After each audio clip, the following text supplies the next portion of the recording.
Olá, pessoal, boa noite. Como é que vocês estão? Muito bom estar aqui falando com vocês. E sintam-se todos super bem-vindos e acolhidos. Pessoal, eu vou aproveitar esse momento, nesse tipo de diálogo virtual aí com vocês, para poder esclarecer alguns pontos sobre o que eu pedi da relação entre personalidade e esporte. E vamos conversando por esses canais virtuais que são super bem-vindos nesse momento que nós estamos vivenciando e que requer um cuidado e também uma inovação da parte nossa, tá? Então vamos juntos? Gente, então vamos tentar entender um pouquinho o que é essa personalidade, por que ela é tão importante no curso de educação física e nessa disciplina de psicologia do esporte. Então vamos lá. Personalidade. Ela surge da derivação de uma palavra que é persona. Persona, né, dos antigos gregos, significava máscara. Então, personalidade deriva da palavra máscara. Mas não no sentido da gente ser o que a gente não era essa a ideia. É no sentido de que muitas vezes nós temos que fazer um filtro entre quem nós somos e o meio externo que a gente está. Então, para os antigos gregos, persona era a máscara que se utilizava para dizer qual que era a emoção que se estava sentindo. Alegrias, desejos, raivas e por aí afora, tá? Então, personalidade deriva da palavra persona, que significa máscara. Mas qual é o conceito?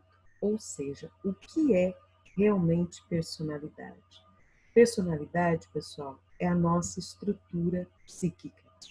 A estrutura psíquica. E o que é essa tal de estrutura psíquica? Estrutura psíquica, pessoal, é a junção de duas bases na nossa vida super importantes. Nosso lado consciente, representado por toda a nossa razão, nosso intelecto, nossa inteligência, nossa percepção do mundo, né?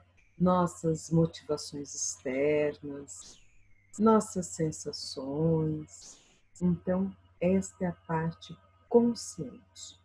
E a parte inconsciente da nossa estrutura psíquica. A parte inconsciente, ela é aquela parte vinculada às nossas mais intensas emoções, nossas mais intensas vontades, ok?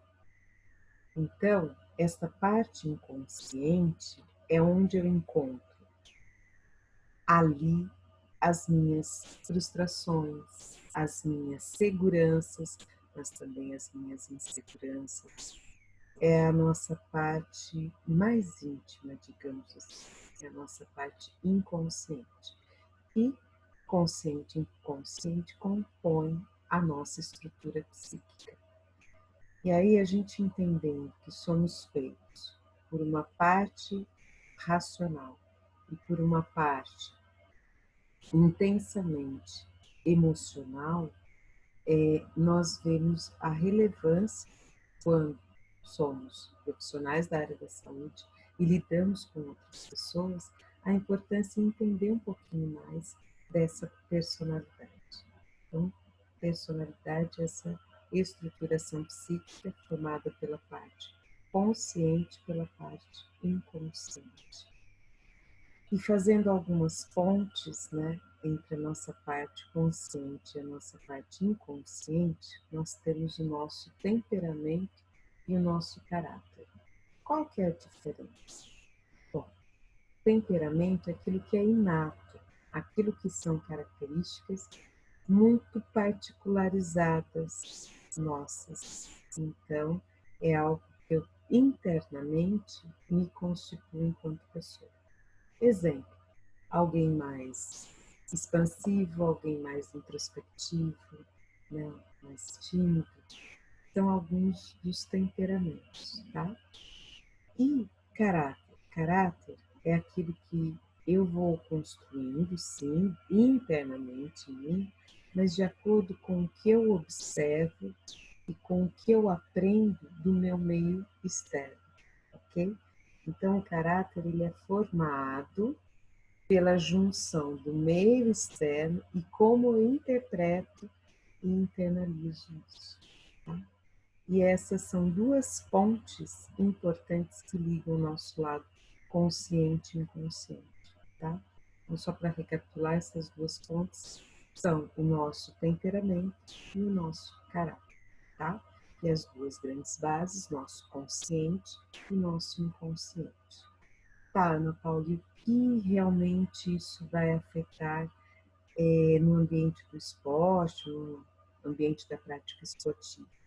Bom, isso vai dizer um pouquinho daquela pessoa em seus momentos de conflito, em seus momentos de desânimo, em seus momentos de frustração, em seus momentos de ansiedade, em seus momentos de jogar a toalha.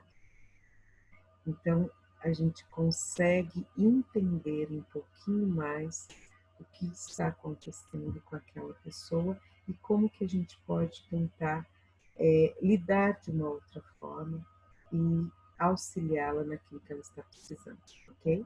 Sendo um atleta ou sendo um aluno, né? Vocês, como sabem, a área da educação física é extremamente ampla, então não se vincula somente ao esporte, tá? Mas se fôssemos pensar em auxiliar as pessoas dentro do universo do esporte, seria eu conhecer aquilo que mais desestabiliza aquele ou aquela atleta e tentar trabalhar para minimizar os efeitos disso naquele profissional do esporte, tá?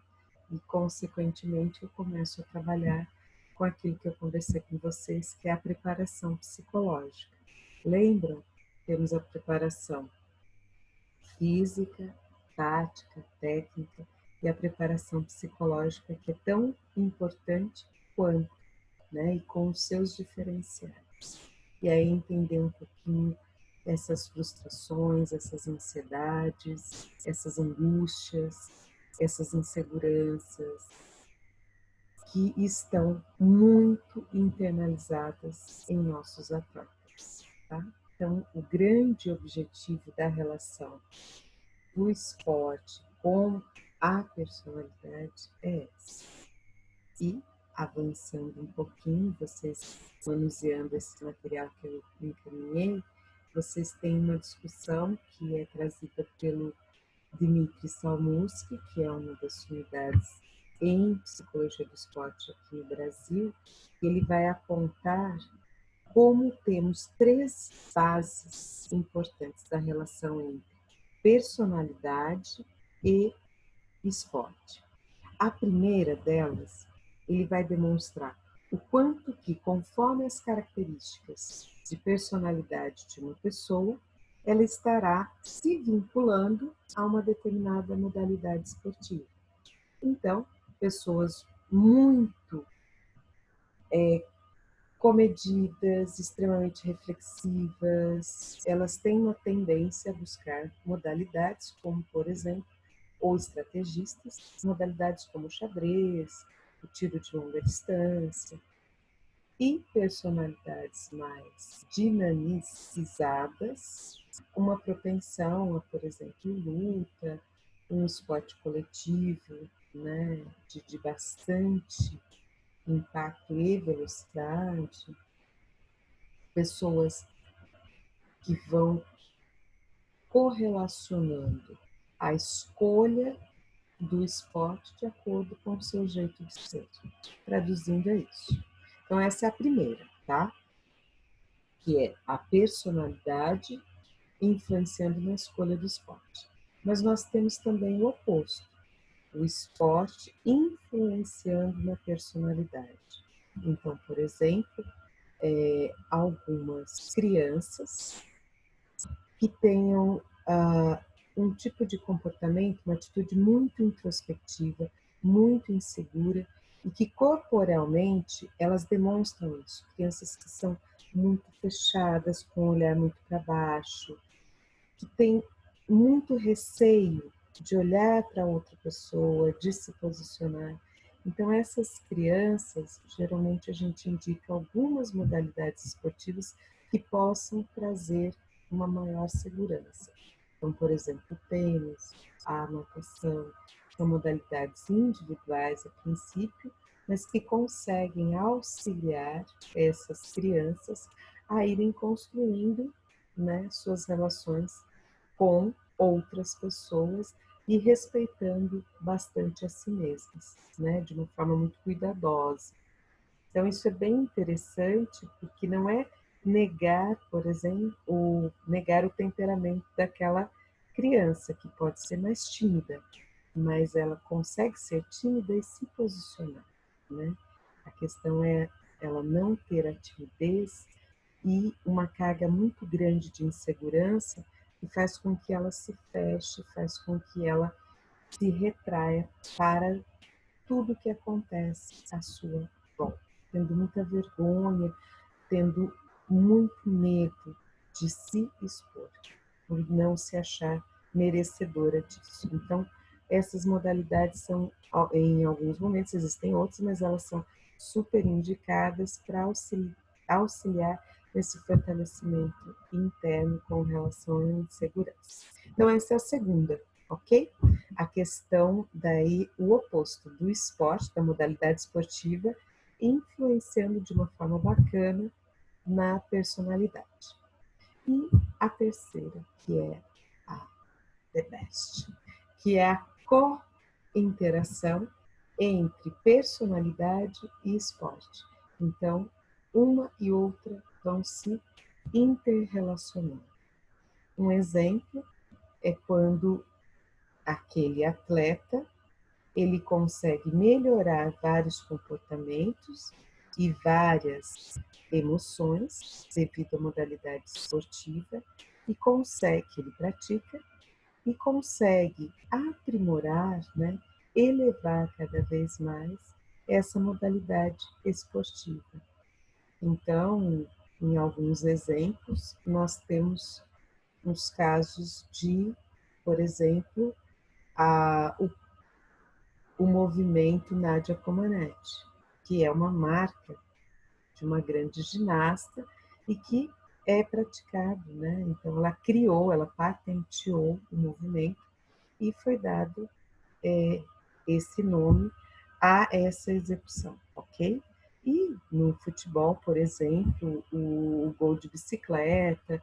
Então, por aí, várias modalidades vão se aprimorando de uma forma muito bacana. Então, a interferência da modalidade esportiva na vida psíquica, na personalidade daquele atleta, daquela atleta, e o oposto, né?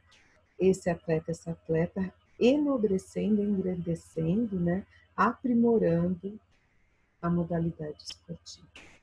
Então, essas são, segundo Salmuski, as três grandes vertentes da relação entre personalidade e esporte. Bacana, né? Então, espero que vocês tenham gostado, né, desse material. É extremamente instigante, é curioso e vem como um conteúdo a mais interdisciplinar para a formação de vocês aí de vida e acadêmica. Então, um grande abraço para cada um de vocês e a gente se encontra na próxima aula, tentando fazer agora uma discussão assim de quais as colaborações específicas dessas personalidades para a questão da ansiedade, da frustração, dos conflitos dentro do esporte, da atividade física, tá? Então, ficamos com isso na próxima semana e a gente vai ver um autor que eu gosto bastante, né? Afunilado para a área da educação física, é claro, que é o Sigmund Freud, que tanto se escuta. Então, o que ele vai falar sobre alguns aspectos da nossa personalidade que interferem em muitos momentos para que a gente não alcance o que deseja tanto, ou alcance e não valoriza tanto aquilo que a gente tão sonhava alcançar. Meio confuso? Não, é reflexivo, faz bem. Então, um grande abraço, pessoal. Até a próxima aula, falando um pouquinho de Freud e as colaborações dele para a gente lidar com a questão da frustração, da ansiedade, da angústia, ok? Até mais.